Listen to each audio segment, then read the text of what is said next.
what the fuck? I have shit to do, you cheeky cunt. I know, exactly. And hi, and welcome to the 2-Minute Terminator. I'm Ethan McKinley, your charming host. My foul-mouthed supermodel co-host, Ellie, of course, is on the other end of the line. It's episode 48, and we're going for minutes. Hi, how are you? I'm very well. I didn't realize we were recording, and my housemate just saw the picture, your questionable picture, and went, such a poser. That is actually the image for Ethan's questionable website and podcast. That's not just a picture of him. Although he's holding a gun that he turned into a microphone, so it's pretty cool. Yes, hello and welcome to the 2-Minute Terminator podcast. As you can see, when you're living with people, anything can happen. Ethan, what can we expect from this 2 minutes? Well, we can expect to wish our listeners thank you for your loyalty and Happy New Year. It's January the 2nd, 2017. In the last 7 or 8 days, we've seen the death of a queen and a princess.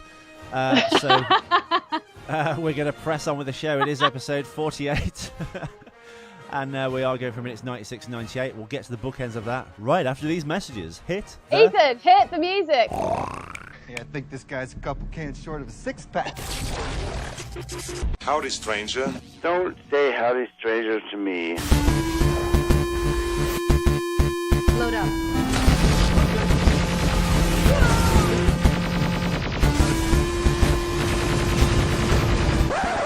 You didn't do the fourth. Thank God. It sucked. It's so good.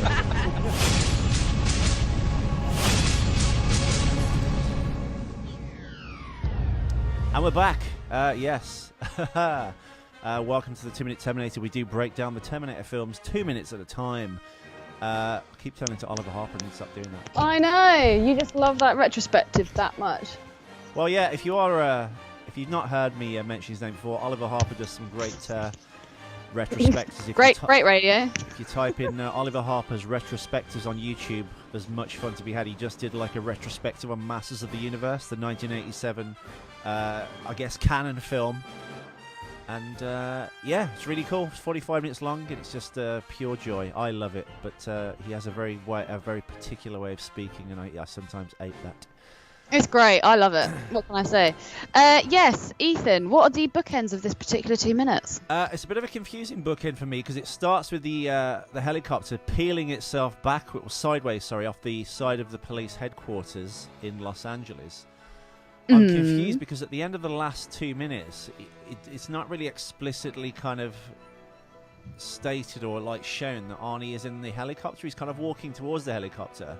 And as it goes backwards, he's in it. I'm not sure if there's a glitch in my minute grabbing, and I've missed half a second in between the 2 minute segments I post. Again, I think what he can do is that moment in the end of Labyrinth where Bowie goes from underneath that.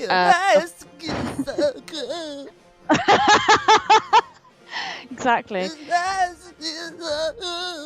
So whatever he says at that moment. But it shows you, isn't it, how they kind of like flip him from underneath to the top. Tell me. Anyway, wrong film. Sorry. Yeah, so bookend number 1 as the 2 minutes starts. Basically, Arnie falls backwards into a helicopter that's falling sideways off the side of the police headquarters in Los Angeles.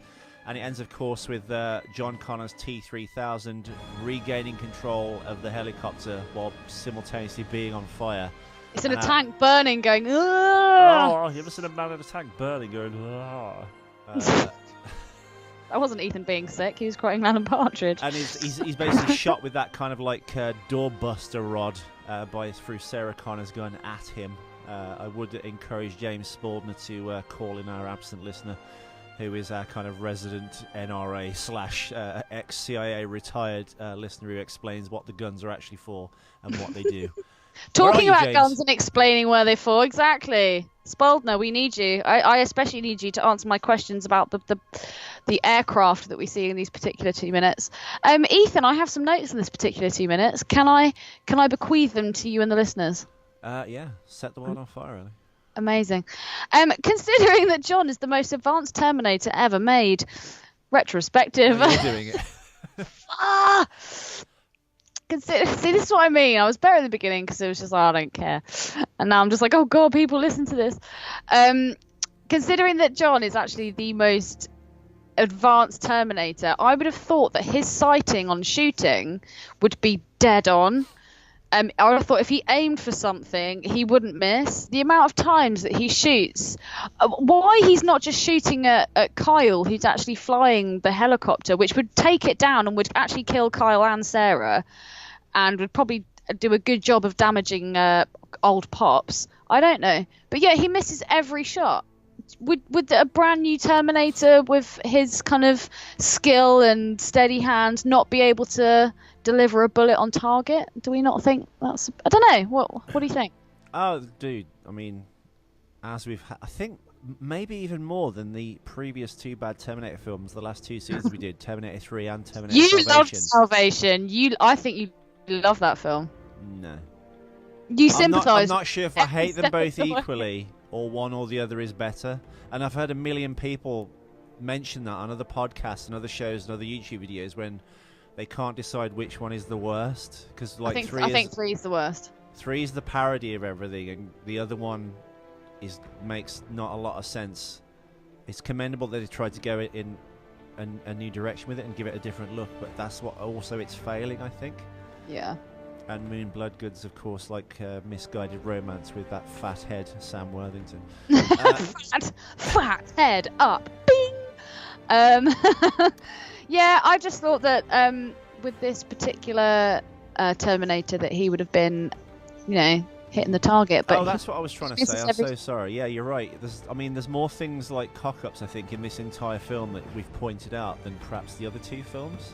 Definitely. Maybe even combined, but I mean, even when we get to the next 2 minutes, there's some ludicrous stuff in it. I think it's something that you've actually brought to light a few times with this film. We kind of felt like they constantly had to speed things along, so there's loads that's missed out. Maybe if they did like an extended version and it filled in loads of gaps. This film's already like 2 hours and I think 7 or 10 I know, minutes but anyway. you know what I mean. You've said that it's like with some of it, like, wait, how do we get from that bit to this bit? I feel like we've missed out a huge chunk of something. It's like they've just tried to speed it along. We said it might have been budget. I don't know. I mean, like the first Terminator film, I mean, it still kind of follows the Terminator template. It's people in this desperate chase away from this thing that's trying to kill them. So it's kind of not a remake, but it's very much in the like mold of a Terminator standard story. It's like they're being chased by a Terminator, which they have to destroy. There's a helicopter chase in it. There's car chases in it. Oh, we love a car chase. But it is like 20 odd or 25 minutes longer than the original Terminator. It's this very lean, stripped down, I guess, slasher horror movie of sorts. I don't know. It's strange. I completely agree. Thank you. My next, thank you. I'm getting good at that. The next note I've got, this whole helicopter chase, plane chase, blah blah blah. So the beginning of this scene, we see the helicopter falling, and it's kind of on its side. It's plummeting towards the earth or the road, and then literally in the last second, Kyle manages to upturn it and fly straight out of there. Now, the design of a helicopter, would it actually move that way? Because I'm not so sure. I mean, if it was a Harrier jump jet, I would believe that a little more. But can a helicopter move that slickly and that smoothly in such a short space of time? Because obviously there's like those huge propellers, and also can they fly that low to the road and that low to cars without having a huge effect on everything around it? I guess there'd be overhead cables. I'm sure in every major city there's some kind of like, whether it's legally placed there or not, or some leftover Christmas decorations. There should be some sort of cabling or wires going between buildings, at least somewhere that you'd catch on. And also, I think, maybe some helicopters can do that kind of thing, but I think this is kind of just your basic... God, what even helicopter is this? Someone will know. Write in and tell us. Come on, Spaldner. But, yeah, I don't know. It's there's that kind of a helicopter chase in Blue Thunder when Malcolm McDowell, follow my leader, has got... By the way, listeners, I tried to get Ellie to watch Blue Thunder. I used to think Blue Thunder was great. Ellie was unmoved. I can't even remember what it was. What happened? It's pretty dated. It's Roy Scheider, and it's about police corruption, and they've got this amazing stealth helicopter, which he kind of steals and kind of like wins the day in a sense, because he kind of sneaks up and turns the helicopter sound to stealth. Then he records their secret meeting, so they're going to start like bumping like is it the mayor off or the senator this or the senator that? And Malcolm McDowell's involved in it, and he was in Vietnam with Malcolm McDowell, and he keeps having these like Vietnam flashbacks to this like Vietnamese prisoner of war being killed in front of a helicopter, and we find out the guy that throws him out is Malcolm McDowell, and Malcolm McDowell's catchphrase is "Follow my leader," and then Malcolm McDowell chases him in this like Malcolm McDowell. little darty, those bubble-fronted helicopters you used to get in all like the Nam movies and shit. Not the Big Bell helicopter you see during the napalm run in Apocalypse Now. The smaller version, the airborne, was it Rangers would ride. Anyway, that versus Blue Thunder. I used to really like it as a kid. It has dated pretty terribly, and it's not that great anymore. Ellie can't even remember watching it. I actually can't. I'm so sorry. Well, they have a helicopter chase in that when they go down the storm drains of kind of Los Angeles to bring it back to Terminator. The thing that John Connor is chased down by the T-1000 in Terminator 2, and I think Nicolas Cage drives Eleanor to bring it back again. That amazing Mustang that he gets chased by the LA cops.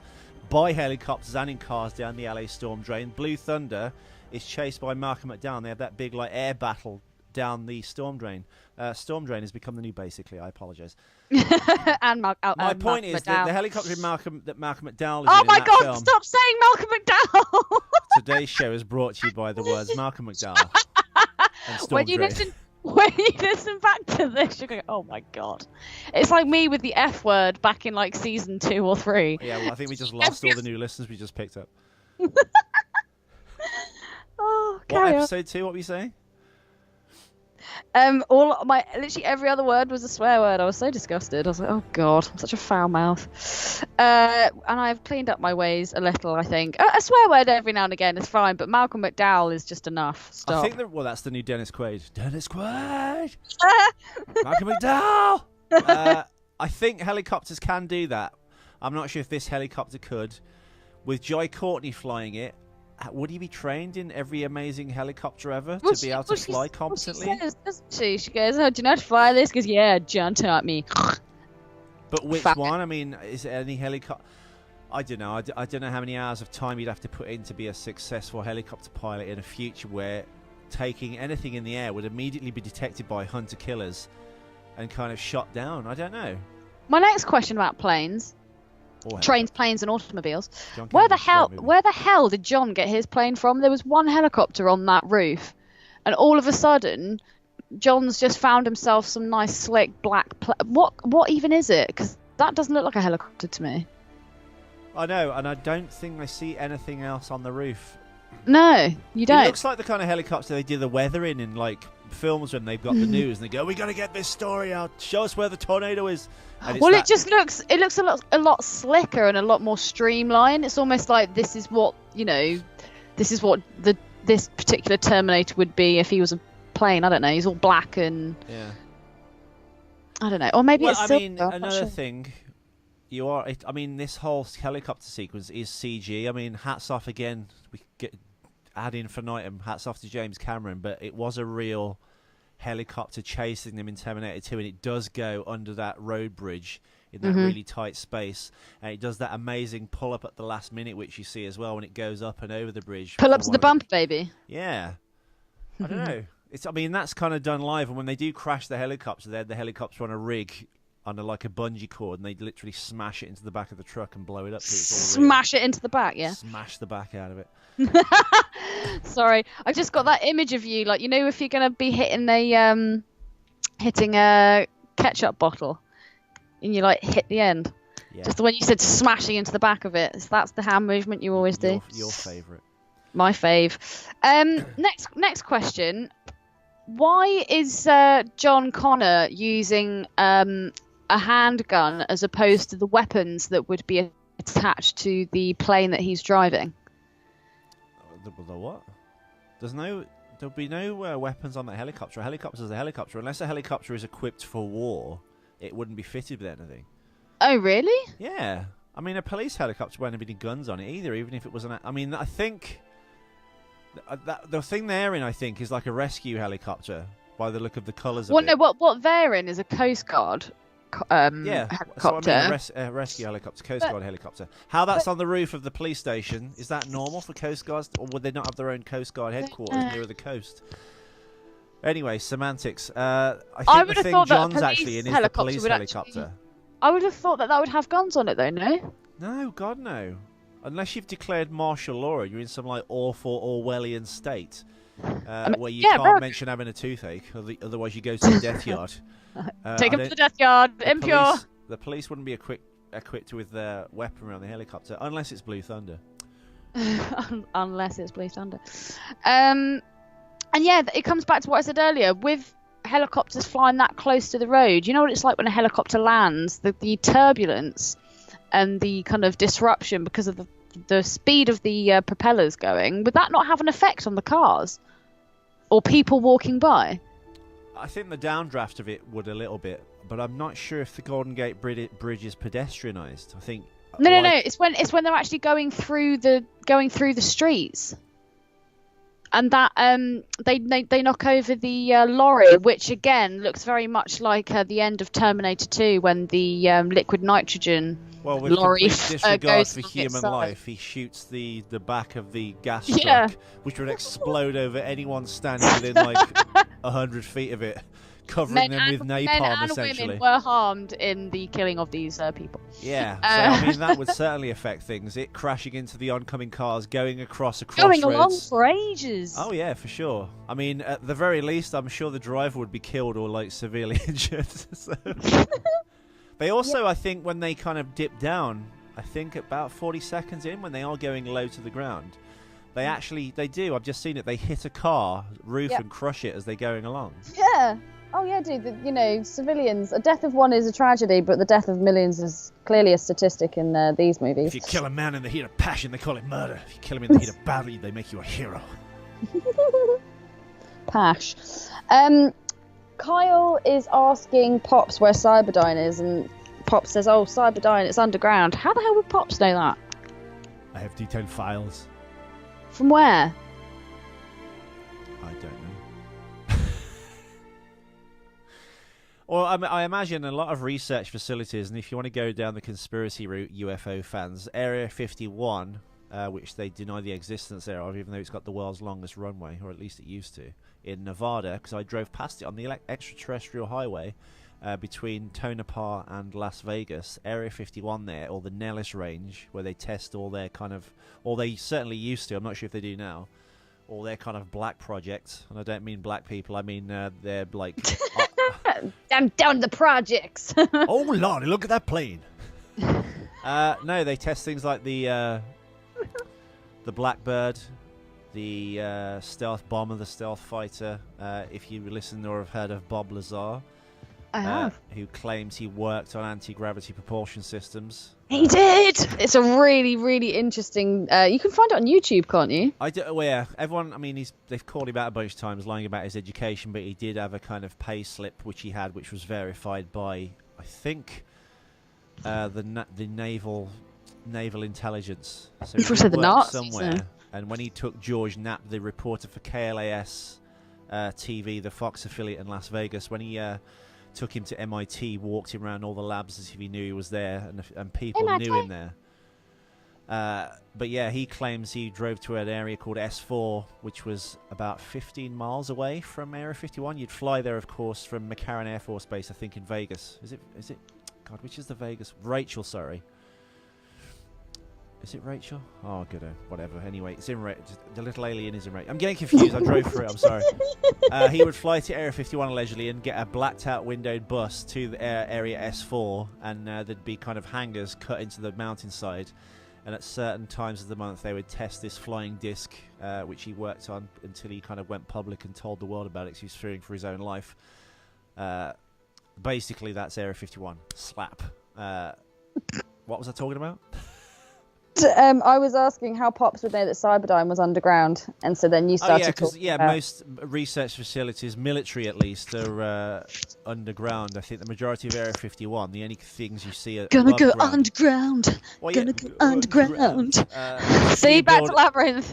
There's a few buildings and hangars at S4 and Area 51 that can be seen at, Area 51 only, that you can see above the ground for satellite photography, but the rest of it is an underground facility that goes all the way down. I can only imagine he's assumed that or hypothesized it because it's like some kind of conjecture, if you will. Yeah, because it's a scientific research facility of sorts. They would have a major like underground network, and the only buildings you'd see above ground, I guess, are the kind of public face of the building where you'd have the basic everyday slurry, the average. No, you said the basic everyday. Basic is different to basically, so you can unslap yourself. Basic is also a film with kiss yourself. Samuel L. Jackson. Never seen it, but I heard it shit. Yo, basic bitch. Well, I just think the office parts are above ground, and all this stuff underground will be underground, where they do the hardcore research. I mean, really, I would have thought anything that important they were working on, like time travel, the potential dangers of that going wrong, a bit like the Hadron Collider, you would have it miles and miles away from anywhere, and you would again have it somewhere in the desert. Even if it wasn't a government facility, I would have thought they'd have it well out of the way, even in Silicon Valley or some remote place. Having it like in central San Francisco, not Los Angeles, as I mentioned earlier, where the police station was. Don't listen to me, I know nothing.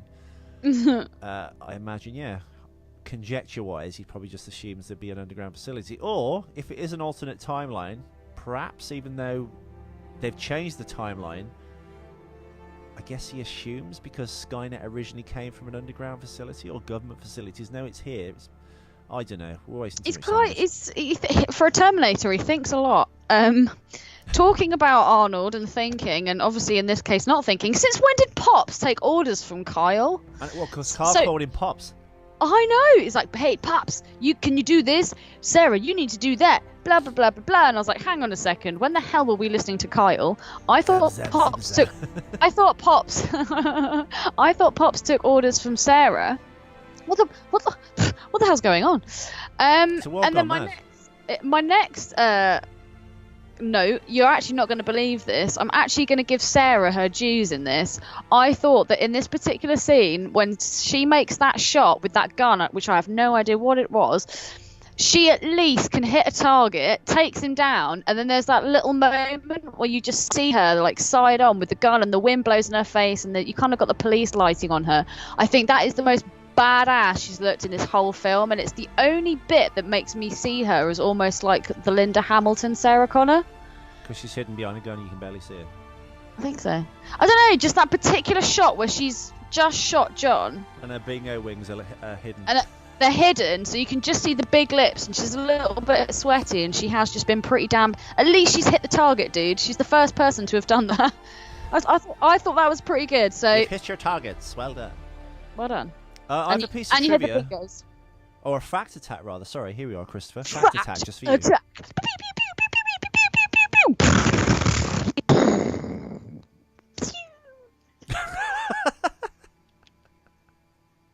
The ricochet was the best bit at the end. Yeah. There's a guy apparently in this called Jerry Darcy, the San Francisco cop who sang the national anthem and God Bless America during the World Series at the AT&T Park. Lame. Exactly. But, there we go. I've put a link to this under the show of him actually doing this. Apparently, he has a brief non-speaking role as one of the two San Francisco cops who enter the emergency room. So it relates to a clip that we talked about pages and pages and episodes back. But I'm really sorry. Can I just quickly interject? It reminds me of that scene in The Simpsons when Ralph Wiggum stands up to sing the national anthem and he goes, "Oh, Canada."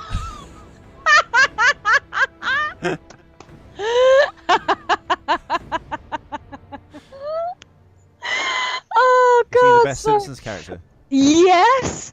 Oh my God. Well, no, it's either Homer or Ralph Wiggum, but Ralph Not Wiggum. Mr. Burns. No, it's all about Miss. I ate my worm. Is this my house? No, Ralph. And that picture of Ralph throwing himself out that window. I'm helping. Yeah, no, him and Homer, they're definitely the best. But yeah, just when you said about that dude singing the national anthem. Oh, sorry. Do we have any more fact checks? That's okay. No, I've got a major cock up for you though. Cock up, major. This actually relates to what we mentioned earlier, what you pointed out. During the helicopter chase scene, the first helicopter is seen taking fire from being attacked by the second helicopter, which occurs just mere seconds after the first helicopter begins its flight. In reality, Ellie, it takes at least 90 seconds to 2 minutes to warm up the turbine engines of a helicopter before That it's is a ready to big fly. cock up. So they basically switch on like a car, just drive off. Not going to happen. Stop trying to make it happen. It's never going to happen. I've got another cock up for you. Cock up. Bing. Bing. It's 2 bings, right? Oh, shit. Bing, bing. In the helicopter chase scene, the T-3000, or John Connor's Terminator, if you don't know what that is by now, he fires a submachine gun, but flying this helicopter, or any helicopter, requires both arms.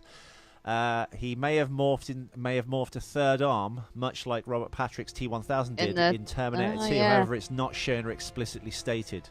We went over that many times, didn't we? We didn't know how many arms he had. I was like, Jesus Christ, he's like the Vishnu of all the Terminators. This Terminator is one you'd like working in your glory hole, believe me. Oh, God. He did the work of 10 men, all women. Yeah. They weren't fathers, they were willies. Fathers. I downloaded that, by the way. I've got a pristine, badass copy of my own of Cannonball Run. Nice. Good show. I Good show. I think I might go and get 2 as well. Oh, Ethan, spoil yourself. Dom DeLuise and Burt Reynolds, what a team up. Do you have any more cock-ups? I do not. Well, I have one more note. Go on. What do we think of the effect of the burning Terminator, aka John Connor, after he gets John shot? Connor. I quite liked it. It was reminiscent. It's that same imagery that we have of Terminators burning throughout these different movies. I think that's something that I do miss about these films, which I think we saw more of in the first 2 films, and I just miss seeing actual robots. Yeah. I want to see a robot. I don't want to see a man who we know inside is a robot, where we get a little bit of red vision every now and again if we're lucky. As soon as I see any kind of robot or like metal, that's when I get excited and I'm like, yes, I want more of this. And then well, just to be fair, you did see a shit ton of Terminators at the start of the actual movie, and they made them look really 80s with the red lasers like an old music video. I mean, that bit was cool. Yeah, no, that was in Salvation, not in this film. No, in this film, when they kind of infiltrate Skynet for their final like attack. And they're hidden in the back of that truck, and then the Terminator goes, "What's going on? This doll is switched." Evil, he recognised his chip's been switched off in the driver's cab. But again, I think at the time I said I enjoyed that because you're dealing. He's less Terminator. He looks more like a skeleton with a bit of skin on. He's more like a corpse looking thing, but it looks cool. Zombie. Him burning. They should do a necker of one of those, like a zombie. His chest also kind of pulls itself together with its like internal tendons, like the Thing reforming. Yeah. So I liked the burning effect at the end of that. It's just a man in a tank burning, going, and they were all my notes. Well, that's excellent. And I'll just wrap up then. Thank you, Ellie, of course. Thank you, listeners, for tuning in. And we hope you're having a lovely year already. I hope you're having a lovely year. Carrie Fisher's mother died the day after Carrie Fisher. It's been what a bonkers week that was. I know. Last Christmas, a puff died away. Yeah, that's bad. If you are enjoying this show, until Ellie, who is she? Oh my God, alienated Leslie's you. your fat sister who looks like a Care Bear. Thank you very much. Noel Edmonds. No, that's Amy's mum. Let's pray no one hears this episode, because then your name will be mud with her as well as my mother. Yeah, but she listens to this show. What was I going to say? You met my brother. Thoughts? Oh my God, yeah! I actually met your brother. He looks nothing like you. Thank God for that. Oh, well, he's very bald. He was very nice, but I did offer him some steak, and he said no. So. Euphemism. Yes, thank you all for listening, everyone. If you want to actually follow the clip along with us, Mystery Science Theatre 3K style, we're on YouTube, of course. You can watch the clip on repeat as we do the commentary, the very commentary you're listening to. You lucky bastards. You can go to the 2-Minute Terminator page on Facebook. Please like the page. There's a bunch of fun to be had with stills images all the way throughout Terminator history, from the toys to the films. If you want to do us a solid, please go and open your computer or your tablet or your phone and iTunes and leave us a star and written review. If you've already written one, leave another one. Maybe your opinion's changed on the show. Maybe you thought it was good and now it stinks. Who knows? Just say it. It stinks. And follow us on Twitter, of course. I'm actually just making time now because we've got 32 seconds to go until we hit 30 minutes. Such a loser. You are such a loser. And I'm going to say my last final bit. Hasta la vista. Baby.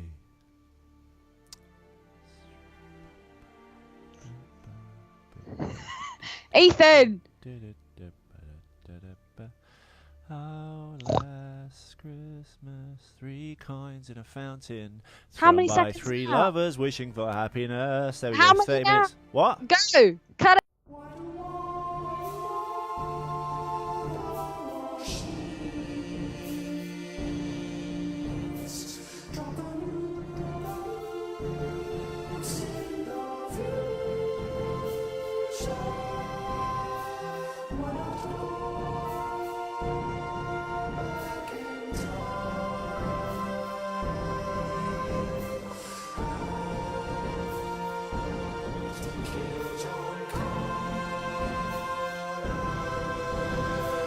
Watch out for machines. They're unstoppable. Watch out for machines.